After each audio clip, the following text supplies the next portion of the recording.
Ce jour-là, le 11 décembre 2004, à Newport Beach, en Californie, Tom et Jackie House ne sont pas un couple ordinaire. Anciens pompiers, passionnés de sport, ils ont travaillé toute leur vie avant de réaliser leurs rêves.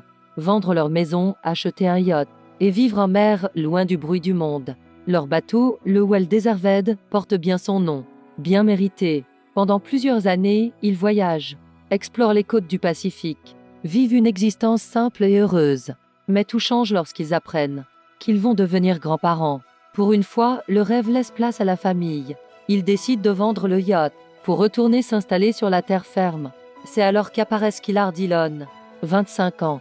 Un visage sympathique, un discours convaincant, mais une vie en ruine. Endetté, instable, sans travail. Il s'accroche à une anecdote. Il aurait été figurant dans la série Power Rangers. Un détail qui impressionne parfois, mais qui masque surtout un vide immense. Lorsque Skylar visite le bateau, il se montre enthousiaste, presque trop. Le couple, confiant, accepte de faire une sortie en mer pour finaliser la vente. Une démarche habituelle dans le milieu nautique. Rien ne semble dangereux. Rien n'annonce ce qui va suivre. Mais Skylar n'a jamais eu l'intention d'acheter le yacht. Il veut le voler. Et pour ça, il est prêt à tout. Il vient accompagné de complices, tout déterminés à faire disparaître Tom et Jackie. Une fois en pleine mer, les House sont attaqués, ligotés, maîtrisés. Ils comprennent qu'ils ne reverront jamais la terre. Skylar leur fait signer des documents. Un transfert officiel du bateau. Des signatures obtenues sous la menace. Puis vient le moment le plus atroce. Tom et Jackie sont attachés à une ancre, toujours vivants, et jetés par-dessus bord.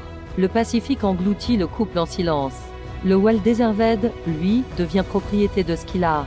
Le 11 décembre, leurs proches signalent la disparition. Ils tentent d'appeler, d'envoyer des messages. Personne ne répond. Très vite, quelque chose cloche. Skylar se présente partout comme le nouveau propriétaire du yacht, mais il ne connaît rien au fonctionnement du bateau. Il ignore même certains termes nautiques de base. Son comportement alerte la police. Les enquêteurs vérifient les documents et découvrent de premières incohérences. Puis des témoins parlent. Les complices se trahissent. Et lentement, l'affaire se transforme.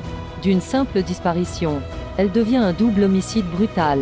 Skylar Dillon est arrêté, ainsi que plusieurs membres de son entourage. Le procès révèle un plan sordide. Prendre le yacht, vider les comptes et éliminer les propriétaires. Le verdict tombe. Peine de mort pour Skylar Dillon. Il se trouve encore aujourd'hui, dans le couloir de la mort en Californie. Le temps passe, mais certains crimes, eux, ne disparaissent jamais. Demain, une autre date, une autre histoire.